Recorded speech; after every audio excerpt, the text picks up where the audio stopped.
Alright guys, I've got a graphic novel that I want to talk to you about right now.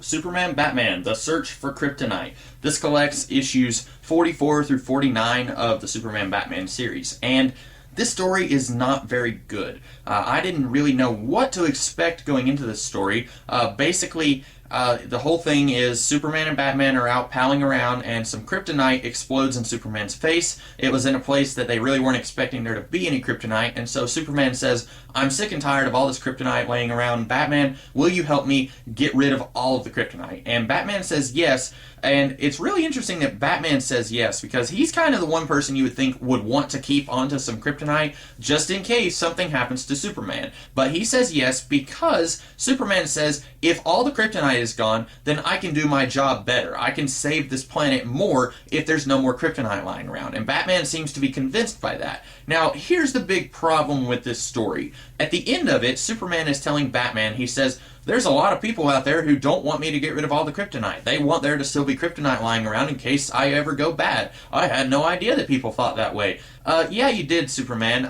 Way back in the late 80s, early 90s, when they did the Dark Knight over Metropolis storyline, Superman gave Batman a kryptonite ring and said, I might go evil one day, or an evil ghost might possess me and use my powers. Somebody needs to have a failsafe to go against Superman in case that ever happens. And he gave Batman a kryptonite ring and said, hold on to this just in case.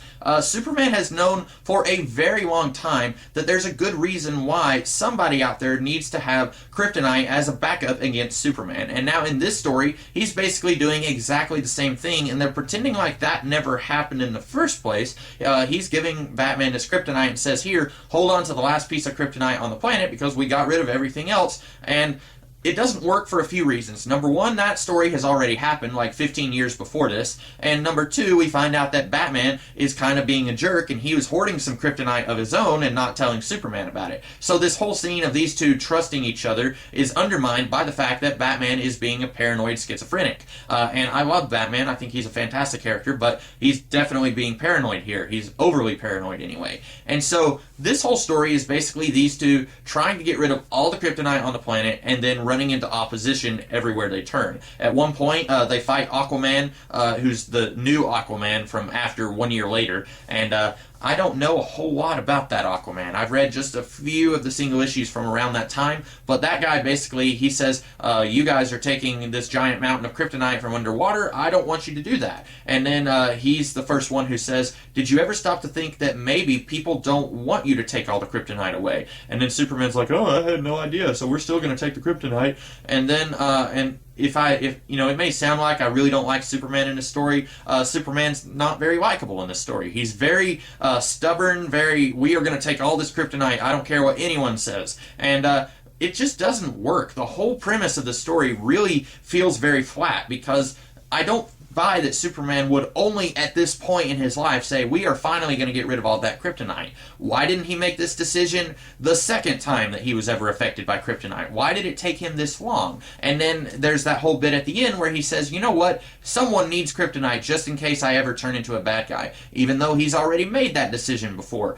This whole book is just, it's that. It feels very wrong. And so we get different little adventures of these two trying to destroy all the kryptonite in the world. At one point, Superman is infected by magical kryptonite, and so he sees the rest of the Justice League as cartoon characters. It's a ha-ha moment, and Batman has to go to Dinosaur Island, and he has to jump into a volcano to get the rest of the kryptonite to counter the effects. And that's basically just a stalling tactic so that this storyline can be 6 issues long. It really didn't have any place being in this storyline. And then Superman finds out that the U.S. government has kryptonite. Shocking. The U.S. government doesn't trust this guy in a post-Watergate world. That is so shocking. This is my sarcastic face, in case you can't tell. And so then Superman and Batman go up against this team called The Last Line, and basically they were put together to fight Superman in case they ever have to. And then Superman pretty much defeats those guys pretty easily. And then there's this kryptonite Doomsday monster. And Doomsday is a character who, after the death of Superman, he never ever should have been used again.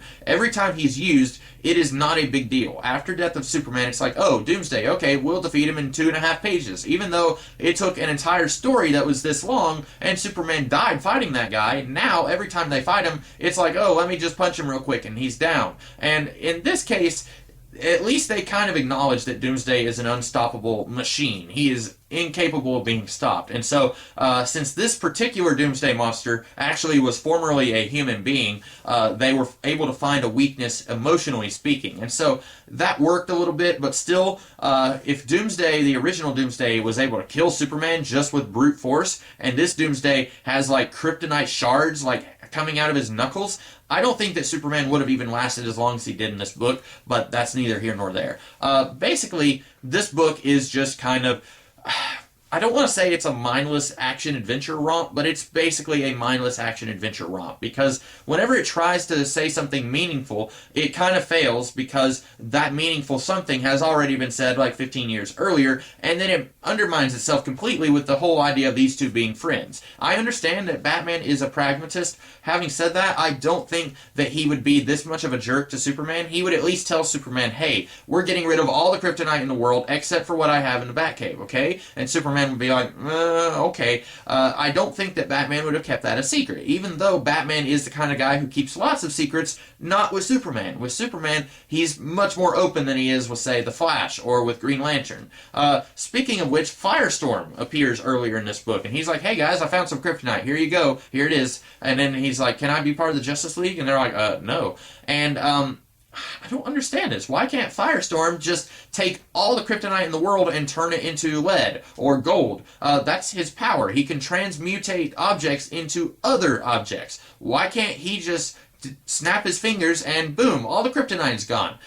If you don't want to do that, if you want this to be a 6-issue storyline, don't even use Firestorm. In fact, you need to find some reason that Firestorm isn't in this story. Batman maybe says Firestorm is on a mission on this other planet on the other side of the galaxy. Too bad he's not here, or he could just snap his fingers and boom, all the kryptonite is gone. Instead, they have Firestorm show up for a page, and he's not using his powers to turn all the kryptonite into gold. Why not? Now, that's how his powers works. That's what his powers are. Fundamentally, it boggles my mind that this story is as not good as it is. I really wanted to enjoy this story. I had heard some good things about it. This is, I think, one of the first Superman-Batman stories after Jeff Loeb's run. I don't think it's the very first one after his run, but it's one of the first ones after his run.